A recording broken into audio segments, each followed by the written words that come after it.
나는 티벳의 라마 승이었다. 롭상 람파.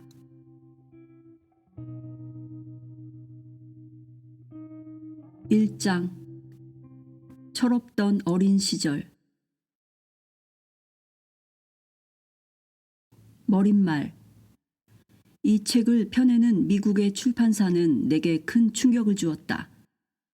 제 2판에 새로운 머릿말을 써달라는 것이다. 이렇게 사려 깊은 출판사는 이 두 번째 출판사뿐이다. 첫 판을 낸 곳은 영국의 트랜스월드사인데 나는 그들과 아주 좋은 관계를 유지하고 있다. 나는 튜스데이 롭상 람파이다. 이것이 내 유일한 이름이고 현재의 내 법률상의 이름이다.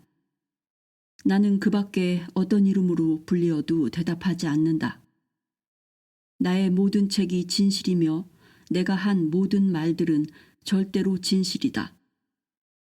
몇 년 전 영국과 독일의 몇몇 신문들이 나를 비방하는 운동을 벌였었다. 그때 나는 판상동맥 혈전증으로 거의 사경을 헤매고 있어 대항할 수가 없었던 때였다. 나는 가혹하고 광적인 박해를 받았다. 사실은 몇몇 사람이 나를 시기한 것이고 그래서 그들은 이른바 증거를 수집한 것이다. 그런데 그 증거 수집자들이 결코 단 한 번도 나를 만나보려 하지 않았다는 것은 중대한 사실이다. 피고에게 자기의 입장을 진술할 기회를 주지 않는다는 것은 정상적인 일이 아니다. 나는 나 자신의 경우를 해명할 수 있는 어떠한 기회도 거부당했었다. 사람은 유죄가 입증되기까지는 무죄이다. 그리고 나는 결코 유죄로 입증된 일이 없다.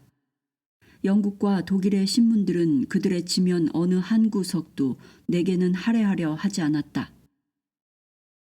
그러니 나는 그 누구에게도 나 자신을 변호할 기회를 갖지 못하고 스스로 정말 티없고 진실한 사람임을 인정해야 하는 불행한 위치에 있었던 것이다.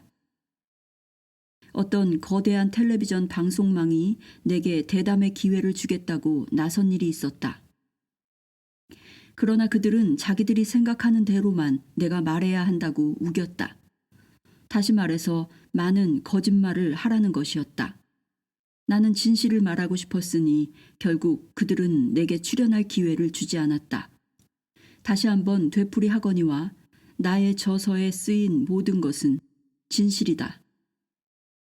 나의 모든 말이 진실이라고 이렇게 거듭 언명하는 특별한 이유는 머지않은 장래에 나와 같은 사람들이 또 나타날 터인데 그들도 내가 겪은 그 지독하고 고약한 순환을 당하게 해서는 안 되기 때문이다. 내가 티벳의 라사에 있는 포탈라 승원의 고위 라마이고 또 중국에서 공부한 공인된 의사임을 증명하는 절대로 확실한 서류들을 많은 사람이 보았다. 사람들은 그 서류들을 보았건만 그들은 신문 방송이 설치고 돌아가자 그것을 까맣게 잊고 말았다. 여러분은 이 모든 것이 진실이라는 나의 확고하고 강력한 보증을 염두에 두고 이 책을 읽을 수 있겠는가?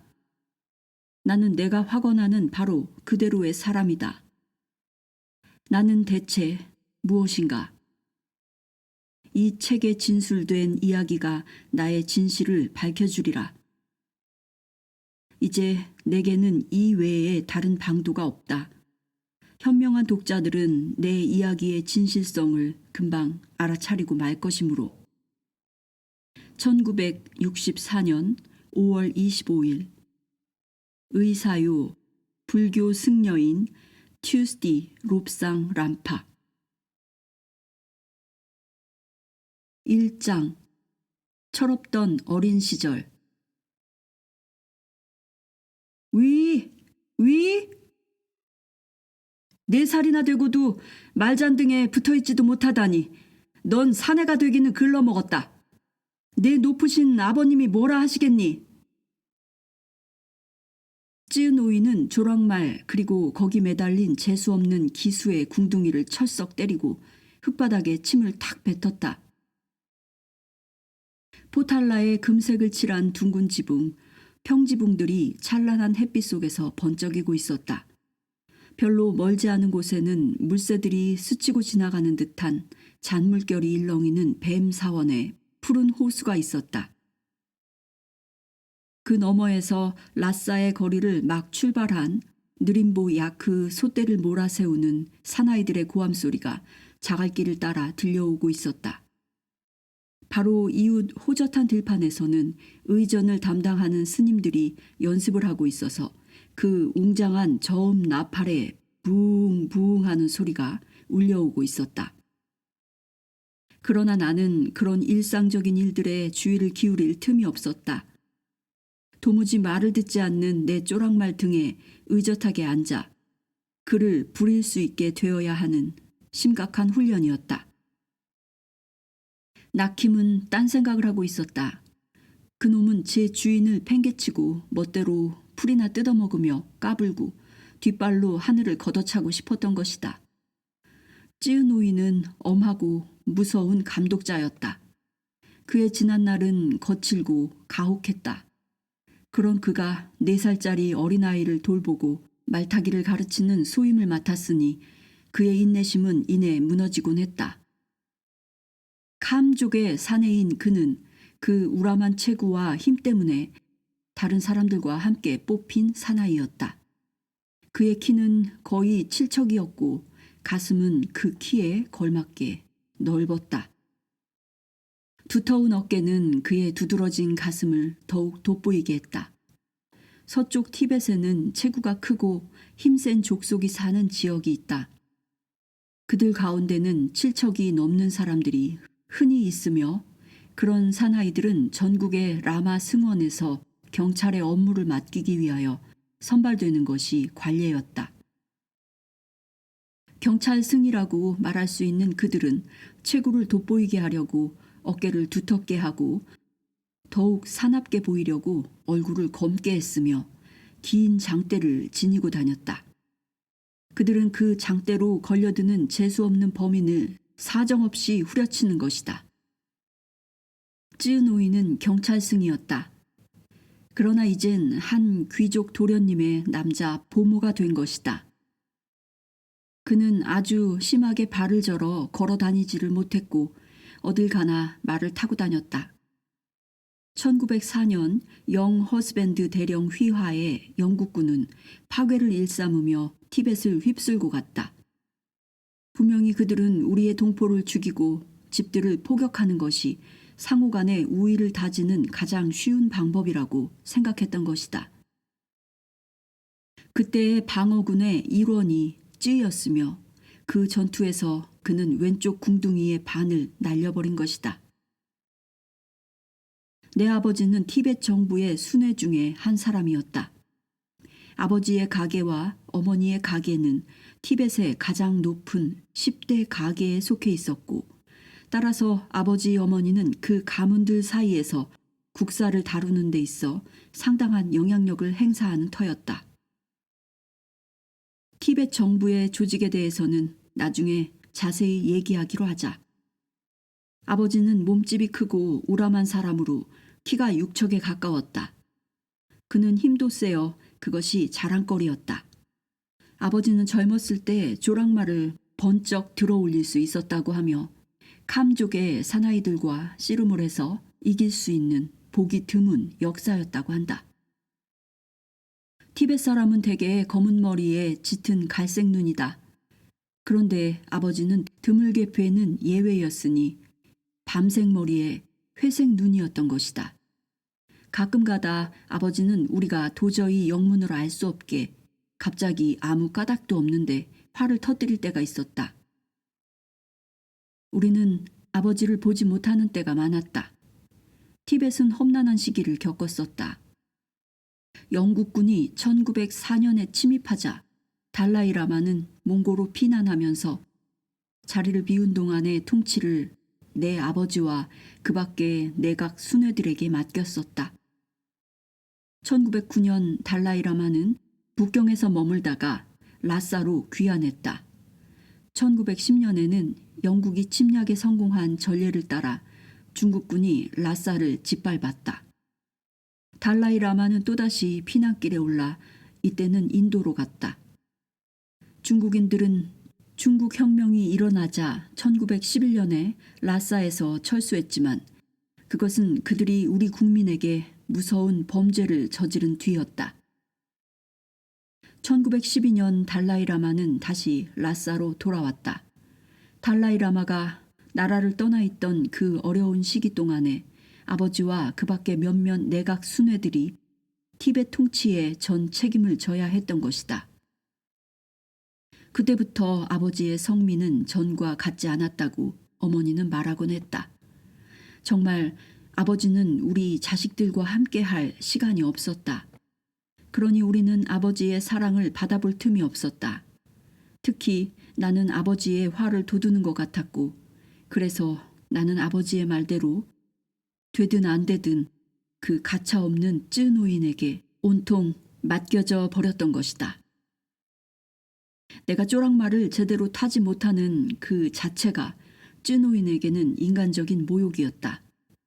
티벳에서는 상류 계급의 아이들은 걷기를 익히기 전에 말타기부터 배운다. 말타기는 티벳같이 바퀴 달린 교통수단이 없고 모든 여행을 도보나 승마로서 해야 하는 나라에서는 아주 기묘한 기술이다. 티벳의 귀족들은 승마술을 날마다 끊임없이 연습한다. 그들은 달리는 말의 그 조그만 나무 안장 위에 서 있을 수도 있다. 그리고 선체로 처음에는 총으로 나중에는 활로 움직이는 관역을 쏜다. 때로는 능숙한 기수들이 대형을 짜서 평원을 달리면서 안장에서 안장으로 몸을 날려 서로 말을 바꾸어 타기도 한다. 그런데 4살 박이인 나는 한 안장에 붙어있기도 어렵다는 것을 안 것이다. 내 쪼락말 낙힘은 털이 텁수룩하고 꼬리가 길었다. 그놈의 대가리는 좁고 길쭉했지만 영리했다. 그놈은 서투른 기술을 떨어뜨리는 방법을 굉장히 많이 알고 있었다. 그 중에서 그놈이 가장 즐겨 쓰는 방법은 잠깐 앞으로 달려나가다가 갑자기 딱 멈추어 서고는 목을 쭉 아래로 늘어뜨리는 수법이다. 내가 어쩔 수 없이 그놈의 목을 타고 미끄러져 그놈의 머리까지 이르면 그놈은 재빨리 머리를 획 쳐들면서 세게 흔든다. 그러면 나는 공중제비를 하며 땅에 내동댕이 쳐지고 만다. 그리고 나서 그놈은 딱 버티고 서서 득의 만만하게 나를 내려다보는 것이다. 티벳 사람들은 절대로 말을 속보로 가게 하는 법이 없다. 쪼락말은 작기 때문에 빨리 가면 타고 있는 기수의 꼴이 우스꽝스러운 것이다. 대개의 경우 점잖게 천천히 걸어가는 것으로 충분하고 질주는 연습 때나 한다. 티벳은 신정 국가였다. 우리는 외부 세계의 이른바 근대화에 대해서는 아무런 관심이 없었다. 우리는 오로지 명상할 수 있고 육신의 제약을 극복하기만을 원했다. 우리의 현인들은 이미 오래전부터 서양 사람들이 티벳의 부를 탐내고 노리고 있다는 것을 깨닫고 있었으며 외국인들이 들어오면 평화는 사라지고 만다는 것을 알고 있었다. 이제 공산주의자들이 티벳에 들어옴으로써 그들이 옳았음이 증명되었다. 우리 집은 라싸 시내에 있었다. 라싸를 에워싸는 환상도로변에 상류층이 사는 링코 구역에 있었는데 이 지역은 시의 고지대가 햇빛을 차단하여 그늘이 드리우는 곳이었다. 라싸에는 거리를 에워싸는 3겹의 길이 있고 그 바깥쪽 도로인 링코는 흔히 순례자들이 다니는 길이다.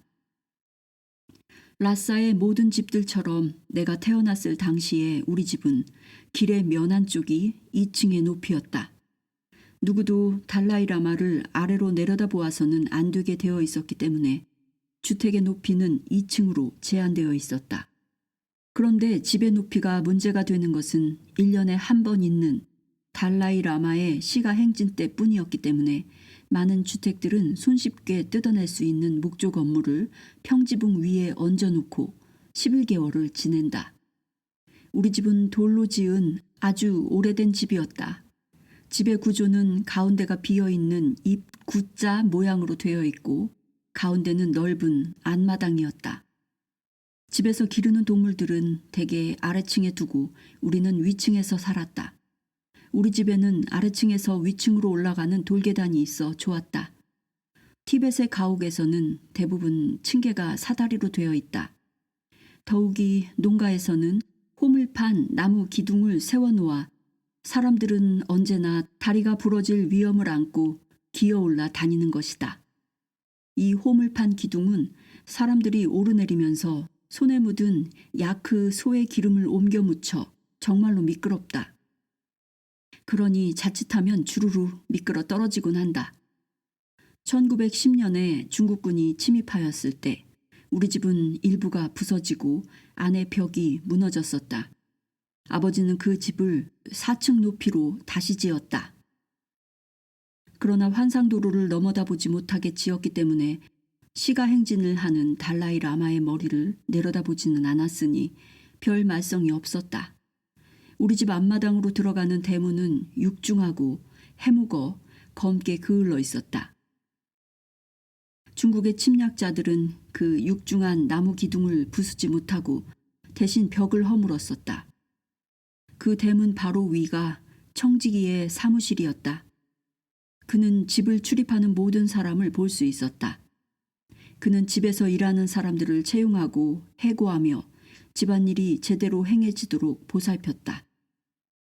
사원에서 저녁 나팔 소리가 울려 나올 때면 거지들이 바로 그의 방 창문 앞으로 구걸하러 오곤 했다. 지도계급의 귀족 집안들은 모두 자기 구역 안의 빈민들에게 의식을 베풀어주게 되어 있었다.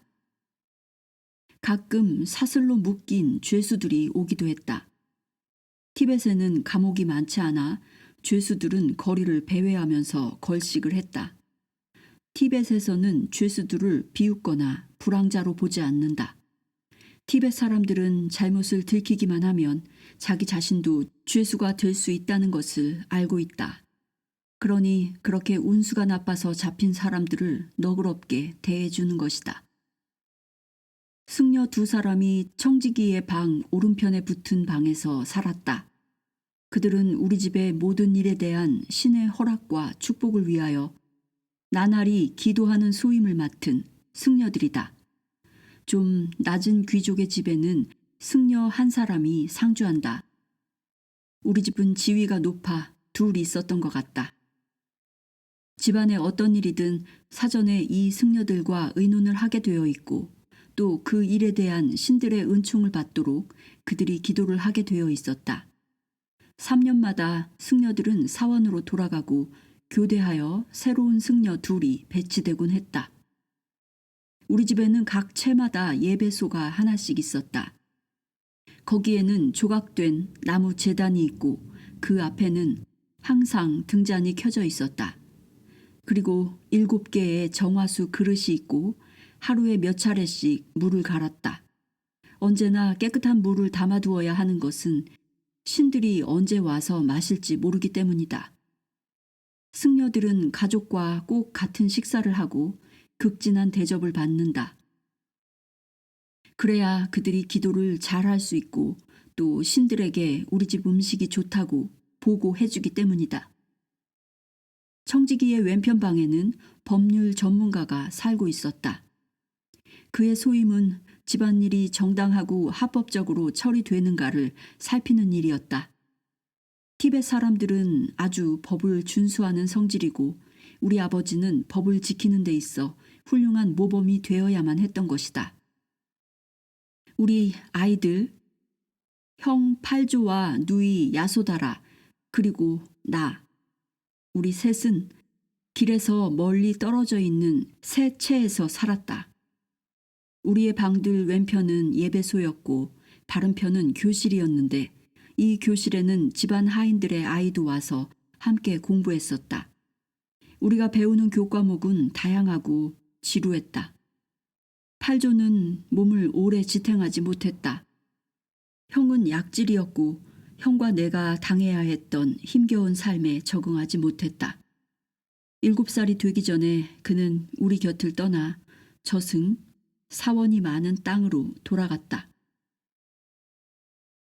형이 죽었을 때 누이 야손은 6살이고 나는 4살이었다. 그때 빈 껍데기가 되어 누워있는 형에게로 사람들이 와서 그 사신의 처리자들이 관습에 따라 그를 날라다가 몸뚱이를 가르고 토막내어 청소하는 새, 즉 독수리에게 내어주는 광경을 나는 아직도 기억하고 있다. 그리하여 가문의 상속자로 나의 교육은 강화되었다. 나는 4살이었고 아주 무관심한 기수였다. 아버지는 정말로 엄격한 사람이었다. 사원 장관인 아버지로서는 자기의 아들이 엄격한 훈육을 받아야 하고 또 남의 집에서도 아이들을 이렇게 훈육해야 한다는 본보기가 되어야 한다고 생각하고 있었다. 우리나라에서는 지위가 높은 집의 아이일수록 그만큼 더 가혹한 훈련을 받는다. 일부 귀족의 집에서는 아이들을 좀 더 편하게 해주어야 한다고 생각하기 시작하였으나 아버지는 그렇지 않았다. 아버지의 생각은 이러했다. 가난한 집의 아이는 자라서 안락한 생활을 누릴 가망이 없다. 그러니 어릴 때 따뜻하게 보살펴 주어야 한다. 상류 계층의 아이는 나중에 온갖 호강과 부를 누릴 것을 기대할 수 있다. 그러니 어렸을 때 가혹하게 키워야 고생의 맛을 알고 남을 위할 줄도 알게 된다는 것이다. 이것은 또 티벳의 일반적인 관념이기도 했다. 이런 사회에서는 약한 자는 살아남을 수가 없다. 그러나 살아남은 자는 거의 어떤 상황에 처해도 이겨낼 수가 있었다. 쯔노이는 아래층에 방 하나를 차지하고 있었는데 그 방은 대문에 아주 가까웠다. 여러 해 동안을 그는 경찰승으로서 사람들의 온갖 모습을 보아왔다. 그러니 그는 그 모든 것으로부터 초연하여 고요히 있는 것은 견딜 수가 없었다. 그는 아버지의 말 스무필과 쪼락말들 그리고 일하는 가축들 전부를 보호하는 외양간 옆에서 살았다. 마부들은 쯔노인의 눈길을 싫어했다. 왜냐하면 그는 아주 완고하고 또 잔소리가 심했기 때문이다. 아버지가 말을 탈 때는 6명의 무장한 장정이 호위하게 되어 있었다. 그들은 제복을 입었고 쯔노이는 언제나 그들을 들볶아댔다. 그들의 복장이나 무기가 제대로 되어 있는지를 살피고 잔소리를 해대는 것이다. 까닭을 알 수 없으나 그들은 말을 타고 언제나 말 궁둥이를 외양간 벽에 바싹 닿게 하고 있다가는 아버지가 말을 타고 나타나시면 재빨리 주르르 앞으로 달려나오며 맞이하곤 했다. 나는 만약 내가 곶감방의 창문에서 몸을 밖으로 내밀어 아래로 굽힌다면 말 위에 앉아있는 그 호위병의 어떤 사람에게 손이 미칠 수 있다는 것을 알아냈다. 어느 날 빈둥거리고 있다가 나는 무기를 만지작거리고 있는 한 호위병의 그 묵직한 허리띠에 밧줄을 살짝 끼웠다. 그리고 그 밧줄 두 끝을 모아 창문 안에 달려있는 고리에 끼웠다. 그들은 부시럭거리며 이야기에 정신이 팔려 있어서 나는 들키지 않았다. 아버지가 나타났다. 그러자 말에 올라있는 그들이 일제히 앞으로 말을 몰고 나갔다. 나간 것은 5사람. 6번째 사람은 뒤로 잡아 끌려서 말에서 떨어지더니 악마가 붙들고 있다고 비명을 질렀다. 그의 혁대가 끊어져 나가고 소동이 벌어졌다. 나는 그 밧줄을 고리에서 빼내버리고는 들키지 않고 도망칠 수가 있었다. 후에 너도 마찬가지잖아 내툭. 말에 붙어있지 못하는 건 하고 놀려주는 것이 아주 기분 좋았었다. 우리가 자라던 시절은 정말 힘들었다. 우린 24시간 중에서 18시간을 깨어 있어야 했다. 티벳 사람들은 해가 있을 때 자는 것은 아주 슬기롭지 못한 일이고 그날에 악마가 와서 달라붙을지도 모른다고 믿고 있었다. 아주 어린 갓난아이까지도 잠들지 못하게 해서 악마가 붙는 것을 막는다. 병을 앓는 사람들 역시 되도록 깨어 있도록 한다. 그래야만 그들이 내세를 갈 때 경계를 넘어서기 위한 올바른 길을 알아낼 수 있다는 것이다. 학교에서 우리는 말을 배워야 했다. 티벳 말과 중국 말이다. 티벳 말은 두 가지 확연히 다른 말로 되어 있다. 하나는 평상어, 그리고 또 하나는 존대어이다. 우리는 하인이나 아래 계급 사람들에게 말할 때는 평상어를 쓰고 같은 계층이나 윗사람들에게는 존대어를 쓴다. 높은 계층의 사람이 타는 말에 대해서도 존대어를 써야 한다. 또 귀족의 집고양이가 뭔가 아리송한 볼일로 마당을 걸어갈 때도 하인은 이렇게 말해야 한다. 고귀한 고양이님, 황송하오나 이리 오셔서 이 천한 우유를 드시겠습니까? 고귀한 고양이님이라고 아무리 높여 불러도 고양이는 마음이 내키지 않으면 절대로 오지 않는다. 우리의 교실은 상당히 컸다. 한때 그 방은 찾아오는 승려들을 대접하는 큰 식당으로 쓰였었지만 새 채가 지어졌기 때문에 그 방을 공부하는 교실로 만들었던 것이다. 모두 합해서 거의 60여 명의 아이들이 그 교실에 모여 공부했다. 우리는 교실 바닥에 책상 다리를 하고 앉아서 책상 구실을 하는 약 45cm 높이의 긴 나무 판자로 된 탁자를 대한다. 우리는 선생님에게 등을 돌리고 앉는다. 따라서 선생님이 언제 우리를 살펴보는지를 알 수가 없었다. 그러니 우리는 언제나 공부를 열심히 할 수밖에 없었다. 티벳에서는 종이를 손으로 만들었다. 따라서 종이는 매우 비싸서 아이들이 공부를 하는 데는 도저히 사용할 수가 없었다. 우리는 석판을 종이 대신 썼다. 그것은 대략 가로 30cm, 세로 35cm 정도의 넓적한 돌판이고 연필은 일종의 굵은 석필이었는데 이 석필은 쯔라 고원에서 가져왔었다. 쯔라 고원은 해발 3600m인 라싸보다 3600m쯤이나 더 높은 지대이다. 나는 언제나 붉은색이 감도는 석필을 가지려 했지만 야손은 은은한 자수색이 감도는 것을 몹시도 좋아했었다. 석필의 색은 상당히 다양했다. 붉은색, 노랑, 하늘색, 파랑도 있었다. 그런 색들이 나오는 것은 아마도 돌 속에 섞인 금속 물질 때문이었을 것이라고 생각된다. 어쨌든 우리는 그 색색의 석필을 즐겼었다. 산수는 정말 지겨웠다. 만약 783명의 승려들이 각각 매일 52컵의 참파, 즉 티벳 사람들의 주식을 말한다.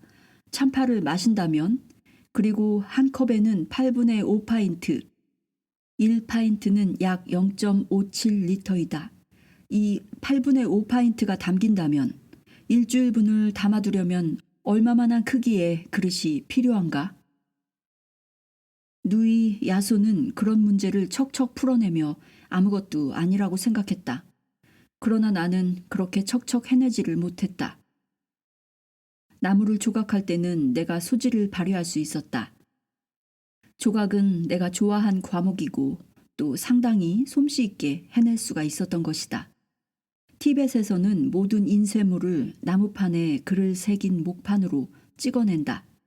그러니 조각의 기술은 아주 훌륭한 가치가 있는 것으로 여겨지고 있었다.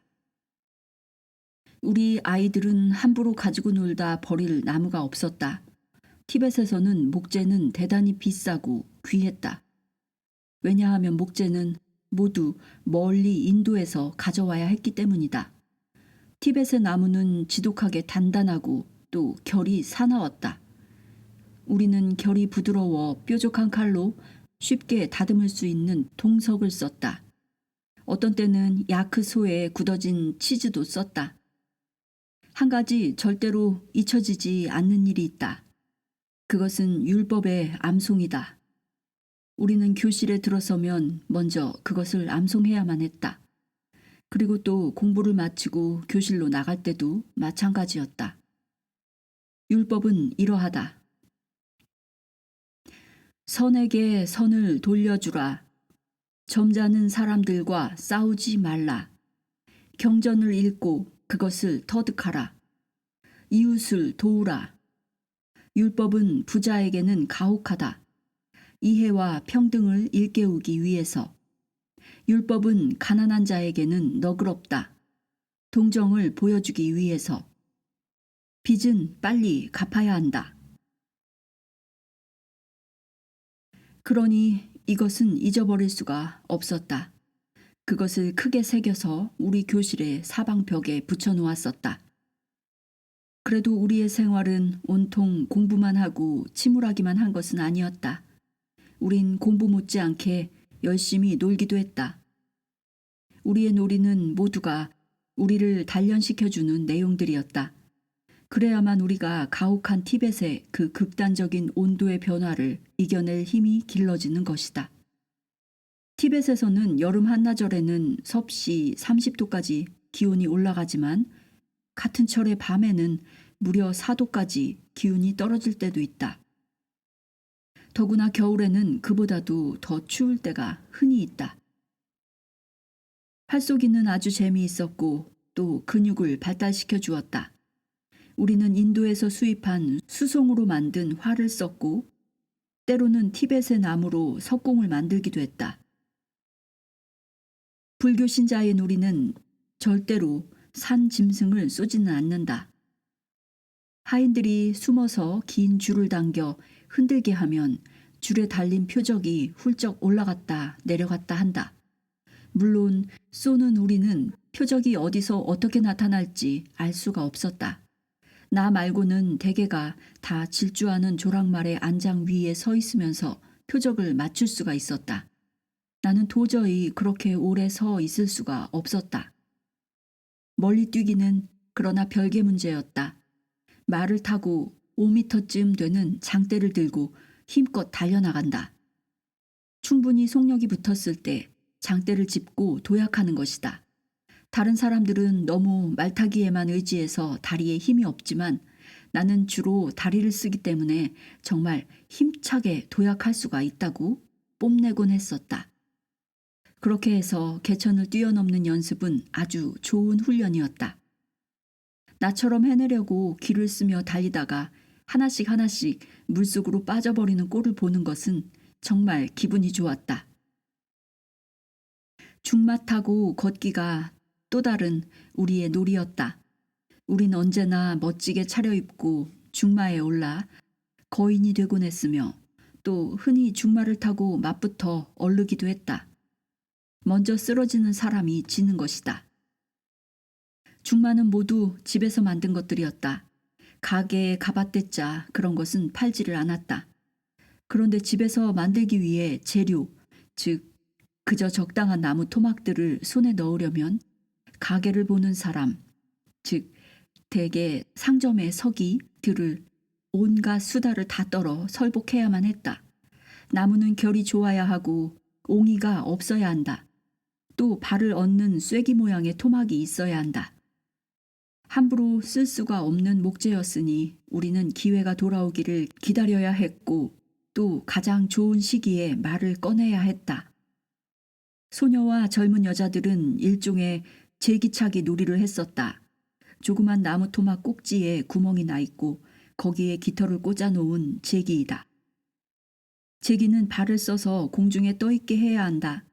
처녀들은 발을 마음대로 놀릴 수 있을 만큼 치마를 축혀 올리고는 발만을 써서 제기를 공중에 떠 있게 한다. 손을 대기만 하면 자격 상실이다. 아주 잘 차는 처녀는 한 번에 10분쯤까지 제기를 떨어뜨리지 않고 차 올릴 수가 있었다. 티벳에 적어도 라싸 시가 있는 미 지방에서는 연날리기가 정말로 큰 놀이였다. 이것은 가히 민족의 놀이라고 해도 좋을 것이다.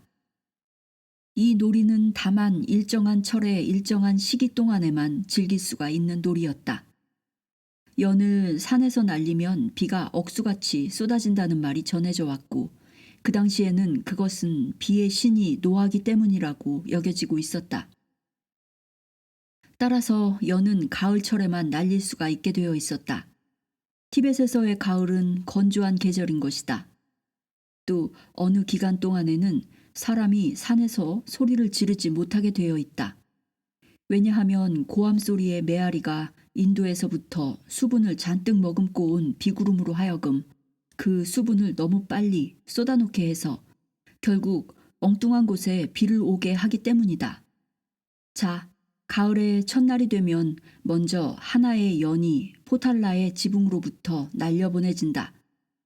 그러면 삽시간에 온갖 모양, 크기, 갖가지 색깔의 연들이 라싸의 하늘에 떠올라 강한 바람에 나부끼고 맴돈다. 나는 연 날리기를 무척 좋아했으며 내 연이 첫 번째로 솟아오르는 것을 보아야 직성이 풀렸다. 우린 연을 모두 스스로 만들었다. 대나무로 틀을 만들고 거의 모두가 고운 명주천으로 덮은 연이었다. 그런 훌륭한 재료들을 얻어내는 것은 쉬웠다. 연이 아주 최고급이라는 것은 집안의 한 명예였던 것이다. 우린 흔히 상자 모양의 연도 만들었는데 거기에는 사나운 용의 머리와 날개 그리고 꼬리를 달곤 했다. 우린 서로 적수가 되는 상대방의 연을 떨어뜨리려는 연싸움을 했다.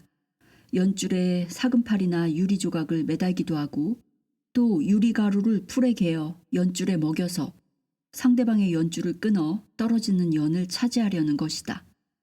때로는 밤에 연의 머리와 몸통 속에 조그만 등잔을 켜넣어 하늘 높이 날리기도 했다. 아마도 그 연의 눈은 붉게 빛났을 것이고 또 몸은 어두운 하늘에서 이상한 빛을 냈을 것이다. 특히 로종지구로부터 큰 야크소의 대열이 들어오기로 되어 있을 땐 그런 연을 날리기를 좋아했었다. 철없는 순진한 생각으로는 그 먼 고장으로부터 오는 무지한 사람들이 불을 켠 연 같은 멋진 최신 발명품 따위는 알지 못할 것이니 그들을 좀 놀라게 해주려 했던 것이다. 우린 연 속에 세 개의 각각 다른 소라 껍질을 묘하게 장치해서 바람이 불면 처량한 울부짖음 소리가 나도록 했다. 연의 모양이 마치 밤하늘에서 울부짖으며 불을 뿜는 용의 모양으로 보이게 했던 것이다. 그리고는 그것이 솥대를 몰고 오는 사람들의 간담을 너무 서늘하게 하지는 않기를 바랐다. 그 사람들이 침구 속에서 밤하늘에 너울거리는 우리의 연을 보고 혼비백산하는 꼴을 상상하면서 짜릿한 쾌감을 맛보곤 했다. 그때는 미처 몰랐지만 나의 연날리기 놀이는 나중에 내가 정말로 연을 타고 하늘을 날았을 때에 아주 훌륭한 도움이 되었다. 연날리기는 아주 신나는 일이긴 했으나 역시 하나의 놀이였다. 그런데 우리는 굉장히 위험한 놀이도 했었다. 우리는 커다란 연을 만들었다. 커다란 날개가 양쪽으로 달린 전체 크기가 거의 1평방미터나 되는 큰 연이었다. 그것을 특히 강한 상승기류가 일어나는 골짜기 가까이의 평지에 앉혀놓는다. 우리는 쪼락말에 올라 밧줄 한 끝을 허리에 감고는 쪼락말이 달릴 수 있는 만큼 힘껏 질주한다. 연은 하늘로 떠올라 자꾸자꾸 높아지면서 마침내 그 강한 상승 기류를 타게 된다.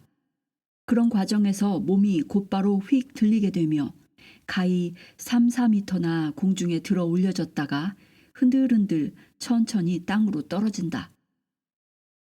가끔 운수 사나운 아이가 미처 발을 등자에서 못 빼면 두 동강이로 찢어질 지경을 당한다. 나는 워낙 말타기가 엉터리여서 그런 일은 당할 수도 없고 언제나 휙 들려져 올려지기 마련이었고 또 그렇게 올라가는 것이 재미있었다. 바보같이 모험을 좋아한 나는 들어 올려질 때 밧줄을 획 잡아채면 몸이 더 높이 올라갈 수 있고 또 조심스럽게 더욱 밧줄을 잡아당겨 오르면 공중에 머무는 시간이 길어질 수 있다는 것을 알아냈다. 한 번은 아주 열중해서 밧줄을 잡아당겼는데 마침 바람도 합세를 해서 나는 어떤 농가의 평지붕 위에까지 실려갔었다. 그 지붕 위에는 겨울 땔감이 저장되어 있었다. 티벳의 농민들은 조그만 난간이 달린 평평한 지붕에 집에서 산다. 그리고 그 지붕에 야크 소의 똥을 모아두고 말려서 땔감으로 쓰는 것이다. 내가 떨어진 집은 대개의 농가들이 돌로 지은 집이건만 하필 흙벽돌로 지은 집이었고 또 굴뚝도 없었다. 지붕에 구멍을 내어 그 아래서 불을 떼면 연기가 그 구멍으로 나오게 되어 있었다. 밧줄에 매달려서 갑자기 그 지붕으로 들어닥친 나는 거기 쌓인 땔감을 흩어놓았고 그대로 질질 끌려가다 보니 그 소똥 말린 것을 연기 구멍으로 밀어붙여 안에 있던 운수 사나운 그 집 사람들의 머리 위로 쏟아지게 했던 것이다. 나는 별로 알려진 아이가 아니었으므로 역시 화가 머리 끝까지 치달아 그 지붕 구멍을 통해서 나타난 그 집 주인의 무서운 고함 소리로 첫 대접을 받았다. 뒤이어 한 차례 호되게 얻어맞은 다음 질질 끌려서 아버지에게로 갔고 물론 또 한 차례 훈계 매질이라는 쓴 약을 마셔야 했다. 그날 밤 나는 엎드려 얼굴을 파묻고 잘 수밖에 없었다. 다음 날도 내게는 사나운 날이었다. 외양간들을 온통 뒤져 야크 소의 똥을 긁어 모아서 그 농부의 집 지붕 위에 날라다 다시 쌓아 주어야 했던 것이다. 그건 정말 힘든 일이었다. 나는 6살이 채 차지 않은 나이였으니 말이다. 그러나 나만 빼놓고는 모두가 만족했었다. 다른 아이들에게는 좋은 웃음거리가 되었고 그 농부는 땔감이 2배로 늘어났으며 아버지는 자기가 엄격하고도 공정한 사람이라는 것을 과시한 셈이다. 나는 어떻게 됐나? 다음 날 밤에도 엎드려 잘 수밖에 없었으나 그래도 말타기가 지겨워지진 않았다. 이런 모든 일들이 너무 심한 것처럼 여겨질지도 모르겠다. 그러나 티벳은 약골이 살기엔 힘든 나라이다. 라사는 해발 4,000m이고 기온의 변화가 참으로 극단적이다. 다른 지역들은 더 고지대에 있으며 모든 생활 조건이 더욱 사납다. 그러니 약골은 당장 남의 부담이 되고 남을 위태롭게 만든다. 이런 이유로 훈련이 엄격했던 것이며 거기에 어떤 잔인한 의도가 있는 것은 아니다. 고지대 지방에서의 사람들은 아기가 태어나면 곧 얼음처럼 찬 강물에 아기를 담근다. 그렇게 해서 그 아이가 과연 생존할 힘이 있는가를 가늠하는 것이다. 한 무리의 사람들이 아기를 안고 그런 물줄기를 향하여 가는 행렬을 나는 아주 흔히 보았었다. 아마 해발 5-6천 미터는 될 것이다. 강 기슭에 이르면 그 행렬이 멈춘다. 그리고 할머니가 아기를 받는다. 할머니를 둘러싸고 아기의 아버지, 어머니, 가까운 친척들이 늘어선다. 아기는 발가벗겨지고 할머니는 맨몸에 갓난아기를 머리와 입만 남겨놓고 물 속에 담근다. 그 날카로운 추위에 아기는 처음에는 빨개졌다가 파랗게 질리면서 비명을 터뜨린다. 얼핏 보기에 아이는 죽은 것 같다. 그러나 할머니는 그런 일엔 아주 익숙해서 그 불쌍한 쪼무레기를 물에서 드러내어 몸을 닦고 옷을 입힌다. 만약 아기가 살아남으면 그것이 신의 뜻이다. 만약 죽어버린다면 그놈은 땅에서의 고생을 탕감받은 것이 된다. 이것은 그 추운 나라에서 정말 가장 자비로운 방법이다.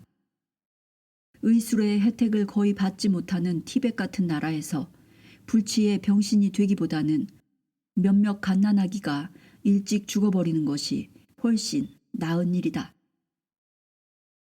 나의 형이 죽자 나의 훈육은 마땅히 강화되어야 했다. 나는 7살이 될 때에는 무엇이든 점성가가 지적하는 분야에 들어가기 위한 훈련을 받아야만 하게 되었기 때문이다. 티벳에서는 모든 일이 다 점성술로 결정된다.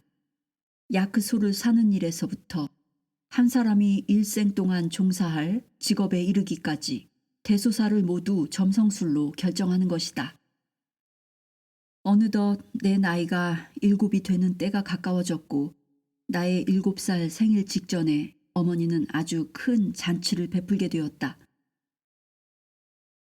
잔치에는 귀족들과 그 밖에 신분 높은 사람들이 초대되어 점성가들의 예언을 함께 듣게 되어 있었다.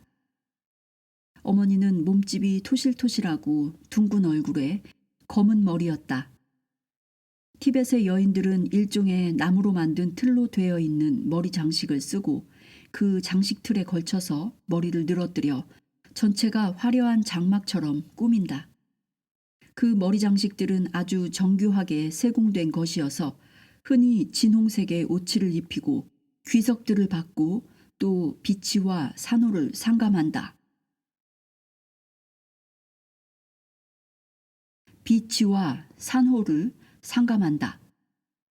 기름을 반지르르하게 바른 머리를 늘어뜨리는데 그 효과는 아주 찬란한 것이다.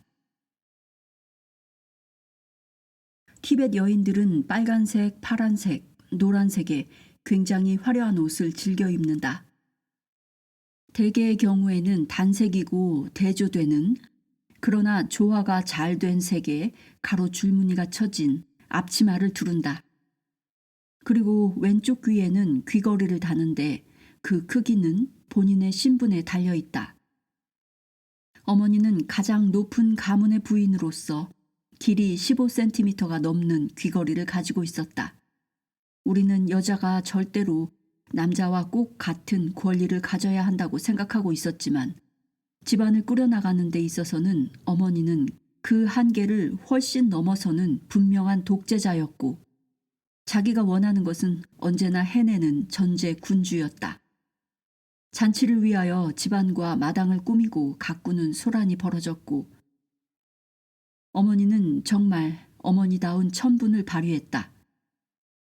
어머니는 인원을 배치해야 했고 지시를 내려야 하고 또 이웃이나 친지들에게 돋보이게 할 계획을 생각해내야 했다. 어머니는 모든 일을 멋지게 해냈다. 아버지와 함께 인도로, 북경으로, 상해로 부지런히 여행을 했다.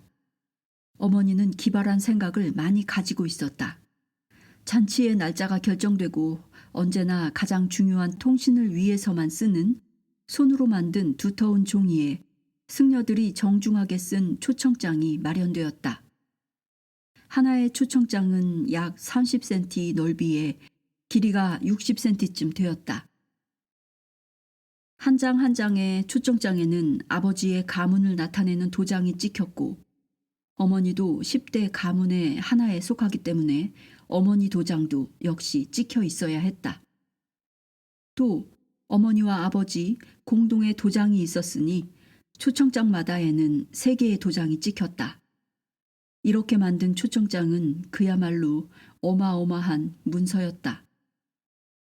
그 모든 소동이 순전히 나 때문에 벌어진다고 생각하니 정말로 놀랍고 신기했다. 그러나 그보다는 그러한 잔치 자체가 지닌 사회적인 격식의 중요성이 우선한다는 것을 나는 미처 몰랐었다. 잔치가 화려하고 거창한 만큼 어머니 아버지의 위신이 올라간다는 것을 내가 미리 알았더라면 그렇게 벌어지는 일들이 내게는 아무렇지도 않았겠지만 그것을 몰랐던 나는 계속 놀라기만 했다. 그 초청장들을 배달하기 위하여 특사들을 고용했다. 특사들은 모두 순종의 말을 탔다.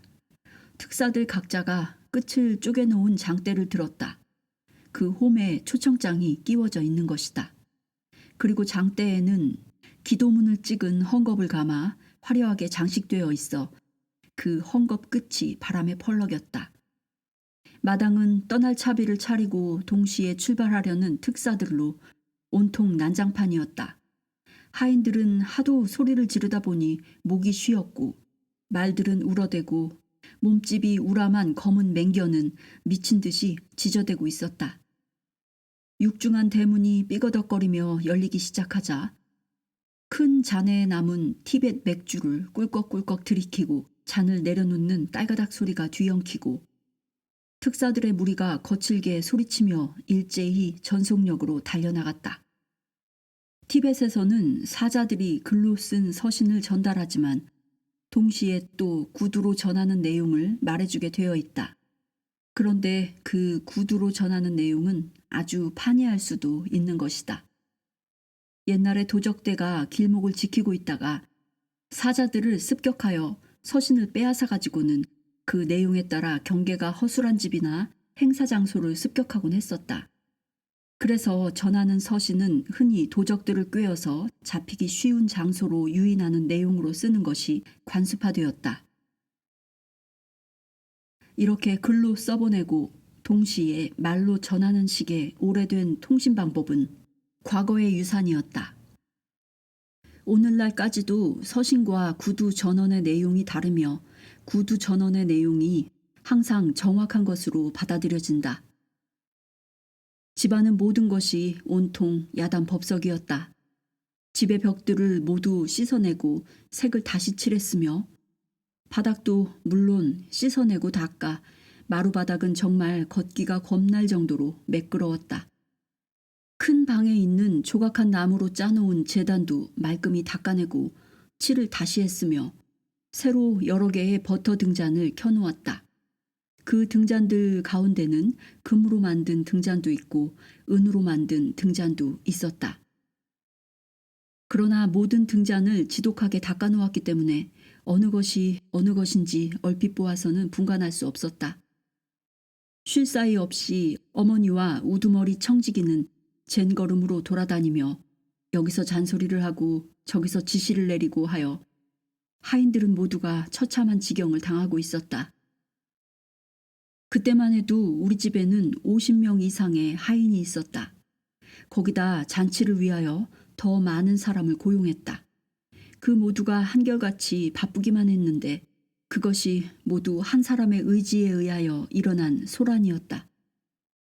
마당의 돌 바닥까지 지독하게 닦아서 마치 새로 돌을 깐 것처럼 반짝거렸다. 돌과 돌 사이에는 색깔이 있는 물질로 채워서 화려함이 더하도록 했다. 이 모든 일이 끝나자 불행한 하인들은 어머니 앞에 불려나가 반드시 가장 깨끗한 옷만을 입어야 한다는 엄명을 받았다. 부엌에서는 무섭도록 어지러운 활동이 전개되고 있었다. 음식물들이 산더미처럼 요리되어 재어졌다. 티벳은 땅 자체가 하나의 천연 냉장고다. 음식물을 만들어 놓으면 거의 무한정으로 저장이 된다. 기후가 몹시 차고 또 건조하다. 또 기온이 오르더라도 건조함 때문에 식품이 상하지 않는다. 고기는 거의 1년을 가며 곡식은 수백 년을 간다. 불교도들은 짐승을 죽이지 않는다. 그러므로 고기가 입수되는 것은 오직 짐승이 벼랑에서 떨어져 죽었다든가 어떤 사고로 죽었을 때뿐이다. 우리 집의 식료품 곳간에는 그런 고기가 잘 저장되어 있었다. 티벳에도 백정은 있다. 그러나 그들은 이른바 불가촉 천민 신분이어서 상류 가문일수록 그들과 전혀 거래를 하지 않는다. 어머니는 손님들에게 아주 희귀하고 값비싼 것을 대접하기로 결정했다. 어머니는 손님들에게 꿀에 잰 철쭉꽃을 대접하기로 했던 것이다. 잔치 수주일 전에 하인들은 말을 타고 집을 나서서 가장 좋고 알맞은 꽃을 딸 수 있는 히말라야 기슭으로 갔다. 우리나라에서는 철쭉이 아주 큰 나무로 자라며 놀랄 만큼 다양한 색과 향기를 풍기는 꽃을 피운다. 그 꽃 중 아직 조금 미숙한 것을 따서 조심스럽게 물로 씻는다. 아주 조심스럽게 씻어야 하는 것이 조금이라도 멍이 들면 가공해서 상하기 때문이다. 그리고는 꽃 하나하나를 큼직한 유리 그릇에 넣은 꿀물 속에 담근다. 유리 단지 속에 공기가 하나도 없게 밀봉하고는 햇빛에 내놓는다. 그리고는 일정한 간격으로 단지를 골고루 뒤집어 놓아 속의 꽃 각 부분이 골고루 햇빛을 받게 한다. 꽃은 서서히 자란다. 그러면서도 꿀물을 빨아들여 감로를 가득 머금게 된다. 어떤 사람들은 그 꽃이 익은 다음 먹기 전에 며칠 동안 바람을 쐬어 말리어 약간 바삭바삭하게 하기를 좋아하기도 한다. 그렇게 해도 향기나 모양은 그대로 유지된다.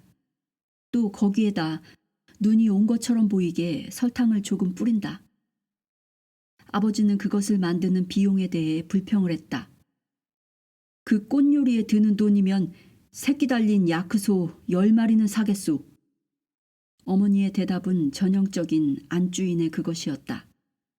쓸데없는 소리 마세요. 우린 본때를 보여야 해요. 아무튼 이건 내가 하는 집안 살림 일이에요. 또 하나의 귀한 요리는 상어 지느러미였다. 그것은 중국에서 들여왔으며 10개 점여서 국을 끓였다. 어떤 사람이 이런 말을 했다. 이 상어 지느러미 국은 세상에서 으뜸 가는 미식의 대접이군. 내게는 그것은 그야말로 징그러운 맛이었다. 그것을 삼키는 것은 하나의 시련이었다. 특히 그것이 티벳에 도착한 때에는 그 맛은 말이 아니었다.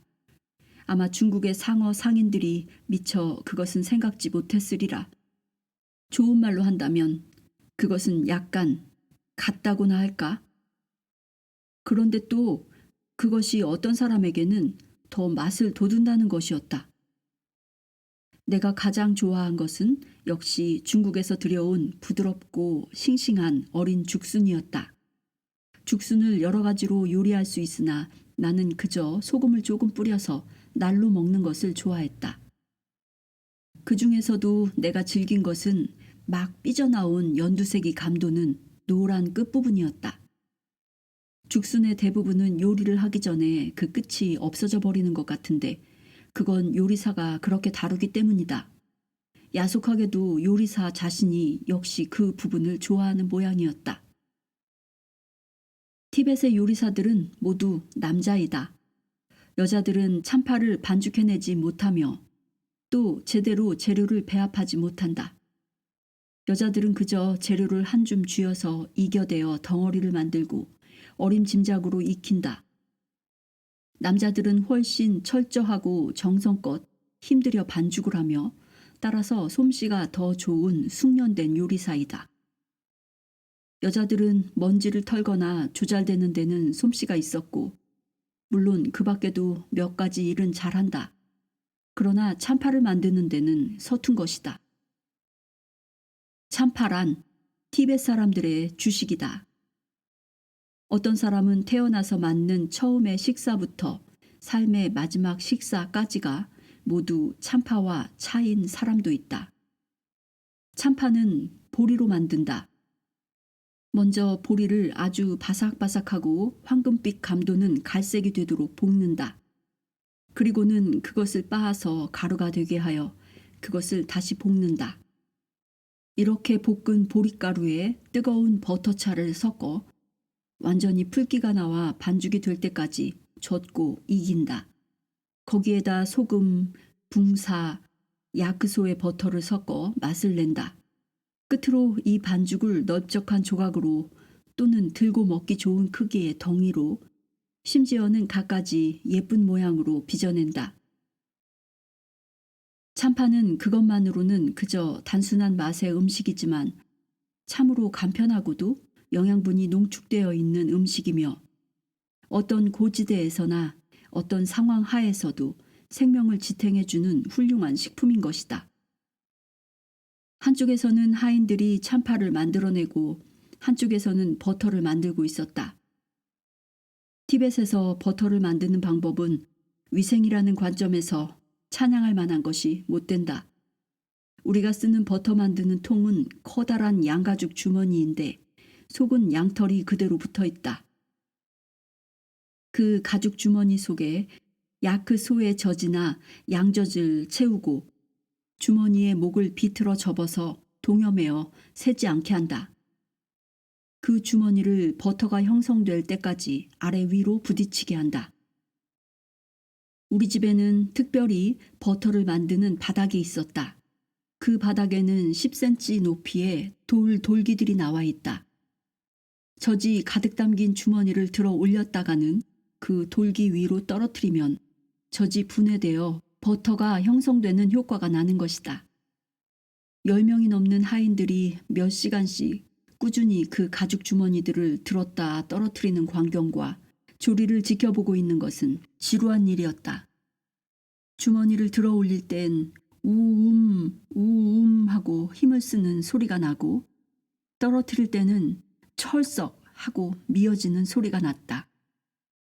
때로 주머니를 마구 다루다가 또는 주머니가 낡아서 터지는 일도 가끔 있었다. 어떤 정말 억센 사내가 그 힘을 과시하던 일을 나는 기억하고 있다. 그 사람은 남들보다 2배는 빠르게 일을 했다. 힘을 쓸 때마다 목에 힘줄이 곤두서는 것이 보였다. 누군가가 찝쩍거렸다. 자네 늙어가는군, 티몬. 이제 몸놀림이 둔해졌어. 티몬은 화가 나서 투덜대면서 그 억센 손으로 주머니에 목을 움켜쥐고는 번쩍 들어 올렸다가 탁 아래로 휘둘러 떨어뜨렸다. 그의 힘이 유감없이 과시되었다. 주머니를 떨어뜨렸지만 티몬의 손에는 주머니의 목이 그대로 쥐어져 공중에 떠 있었던 것이다. 주머니는 정확하게 돌의 돌기 위로 떨어졌다. 반쯤 형성된 버터의 기둥이 뿜어 올라왔다. 그리고는 곧바로 티몬의 얼굴을 향하여 돌진한 것이다. 그의 입 속으로, 눈 속으로, 귀 속으로, 그리고 머리카락 속으로 그의 몸을 뒤덮은 24에서 30리터나 되는 누런 기름물이 줄줄 흘러내리고 있었다. 소리를 듣고 어머니가 달려나왔다. 나의 기억으로 어머니가 말을 잃고 멍하니 서 있는 것은 오직 이때뿐이었다. 그건 아마 그 굉장한 양의 버터를 손해본 데 대한 노여움 때문이었거나 또는 그 딱한 사내가 숨이 막히지는 않았나 걱정됐기 때문이었으리라. 어쨌든 어머니는 그 찢어진 양가죽 조각을 벗겨내어서는 불쌍한 티몬의 머리를 철썩 때리는 것이었다. 그 사내는 미끌미끌한 방바닥에서 중심을 잃고 뒤뚱거리다가 쫙 깔린 버터의 바닷속으로 쓰러지고 말았다. 티몬과 같은 거칠고 서툰 일꾼은 버터를 망가뜨릴 때가 많다. 자칫 거칠게 주머니를 돌기 위로 내던지면 주머니 속에 털이 빠져나가 버터에 섞여버리게 된다. 누구도 기름덩이 속에 섞인 그 잘자란 털을 가려내려고는 하지 않는다. 그러니 그런 버터는 누구나의 상을 찌푸리게 할 뿐이다. 그런 버터는 따로 두었다가 등잔용으로 쓰거나 또는 거지들에게 나누어 주는 용도로 쓰게 된다. 거지들은 그것을 얻어다가 다시 녹여서 고운 헝겊 조각으로 걸러서 먹는다. 또 따로 두었다가 거지에게 주는 것으로는 주방에서 요리를 하다가 조금 실수를 한 음식들이었다. 한 집안이 이웃집들로 하여금 자기네 집이 얼마나 훌륭한 음식 솜씨로 정성 들여 음식 장만을 하는지를 알게 하려 할 땐 정말 좋은 음식을 만들어서 그것을 실수한 것이라고 거지들에게 나눠준다. 그럼 그것을 배불리 얻어먹은 그 신사들이 이 집 저 집으로 돌아다니면서 얼마나 훌륭한 음식을 먹었는지 떠들어댄다. 이웃집들은 거지들이 얻어가지고 있는 훌륭한 음식물을 보고는 감탄하는 것이다. 티벳의 거지에 대해서는 해야 할 이야기가 많다.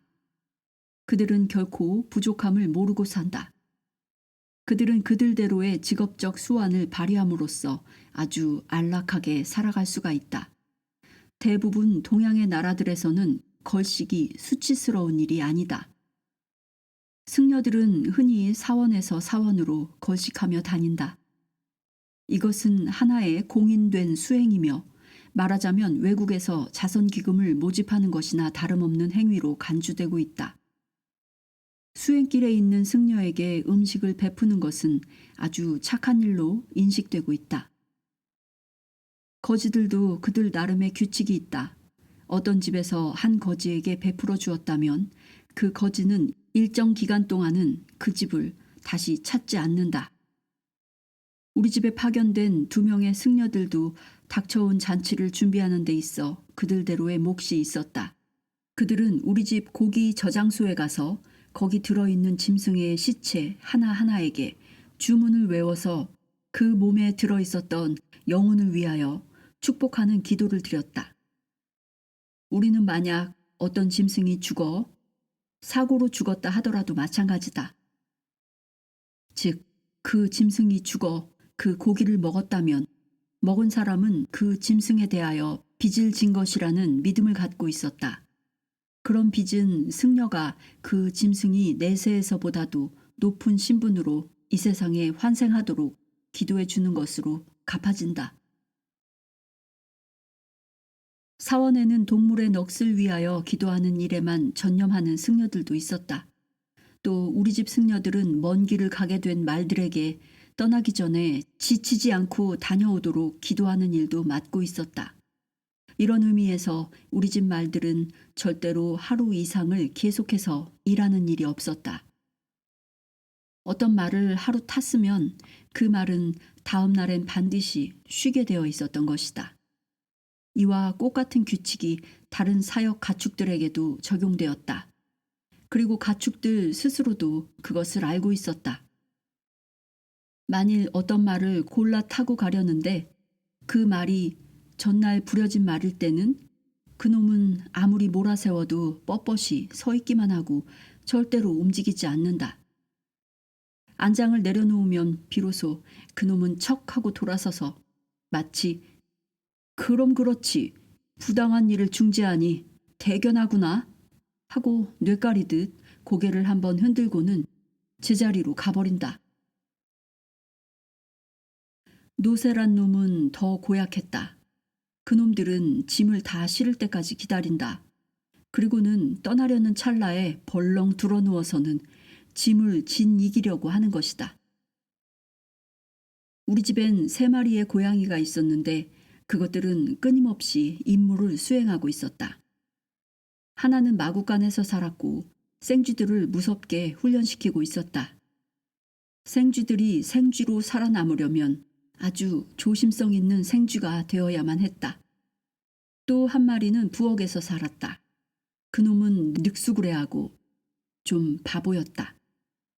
그놈의 어미가 1904년 영 허스밴드의 무리가 침략하였을 때에 포성에 놀라 새끼를 조산했었는데 그때 낳은 새끼들 가운데서 살아남은 유일한 놈이었다. 그런 연유로 그놈은 영 허스밴드라고 불리웠다. 끝으로 3번째 고양이는 우리와 같이 살았는데 아주 의젓한 부인이었다. 그녀는 부덕의 모범이었고 고양이 족속에 인구가 줄어들지 않도록 최대의 노력을 기울이고 있었다. 그녀는 제 새끼들을 돌볼 필요가 없을 땐 항상 어머니를 따라 이방 저방을 돌아다녔다. 그녀는 몸집이 작고 까만 털이었으며 아주 왕성한 식욕을 지니고 있으면서도 보기에는 늘 해골이 걸어다니는 것 같았다. 티벳의 동물들은 놀이개가 아니요 노예도 아니다. 그들은 모두 쓸모있는 일과 목적을 가진 존재들이고 인간이 권리를 가진 것과 꼭 같이 당당한 권리를 가진 존재들이다. 불교적 믿음을 따른다면 모든 동물, 사실상 일체의 생명체들에겐 영혼이 있고 그들은 보다 높은 차원의 모습으로 이 땅에 태어나고 또 태어나는 것이다. 우리가 보낸 초청장에 대한 회답들이 금방 들어오기 시작했다. 사자들이 끝에 서신을 끼운 장대를 휘두르면서 우리 집 대문까지 말을 달려오곤 했다. 청지기는 그 귀족들로부터 보내온 사자들을 법도대로 맞기 위하여 자기 방에서 내려오곤 했다. 사자는 서신을 장대 끝에서 빼내어주고 헐떡이면서 구두로 전한다. 그리고 나서 그는 옛부터 전해져 온 그 세련된 동작으로 땅에 쓰러지듯 주저앉음으로써 자기가 이 람파의 가문에 전가를 가져오기 위하여 온 힘을 다 쏟았다는 것을 표시하는 것이다. 우리 집 하인들은 또 우리 쪽에 할 일을 다 한다.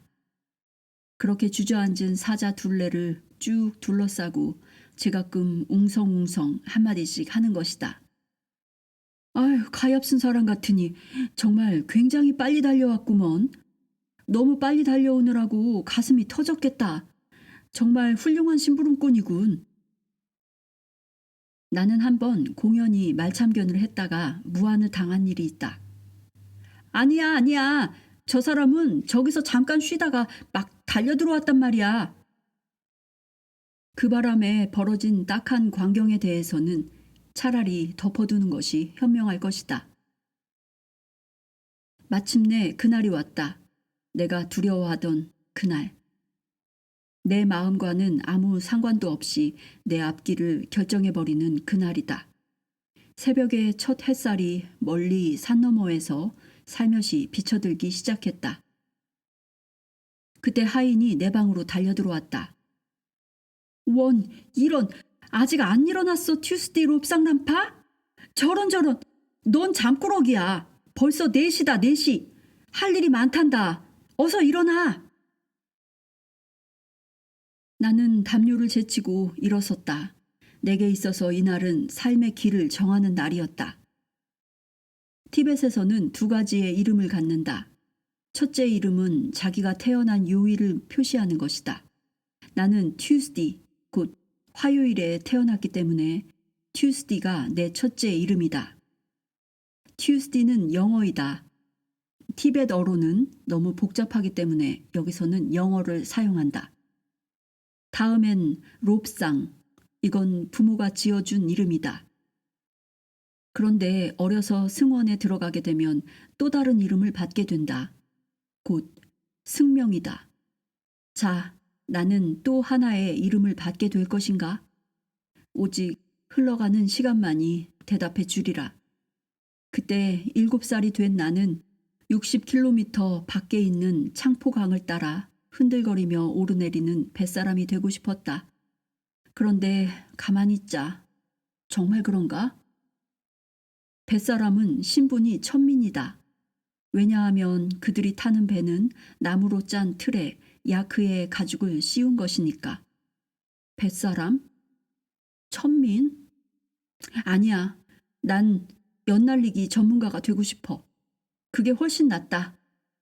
거센 강물에 정처 없이 밀려다니는 조그만 가죽배를 타는 천한 사람이 되는 것보단 훨씬 낫지. 공기처럼 자유로운 연날리는 사람. 그거야말로 내가 바라는 거야.